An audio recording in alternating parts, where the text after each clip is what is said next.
छात पड़ा पूर्व केते गुड़े काम प्रति ध्यान देवाक पड़ता है।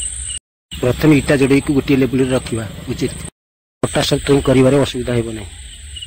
तापर पट्टा बा प्लाई सेटिंग करवा जहाँकि समान लेवल रचेत छात अप डाउन हो प्रति ध्यान देवाक पड़ो।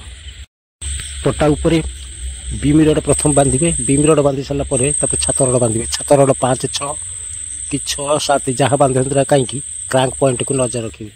को रूम L/4 चाहूँ तो को रूम L/3 चाहूँ मेजरमेंट करके क्रैंक पॉइंट को सटीक भाव में रखिए।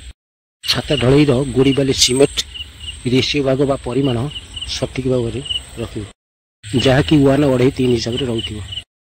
इंस्ट्रक्शन पाठ कौन छात ढलई को स्ट्रंग करने छात को स्ट्रंग करने मिक्सर मेसीन सदा सर्वदा मिक्स करवा उचित। मिक्सर मेसीन द्वारा गोड़ी बाली सीमेंट भल भाव में मिक्स होता है जहाँकि आपंकर छात स्ट्रंग होता है दीर्घजीवी होता है। वीडियोटी जदि भल होता है वीडियो गोटे लाइक करेंगे। चैनल को प्रथम थर आसते चैनल को सब्सक्राइब करेंगे। रोचे नमस्ते।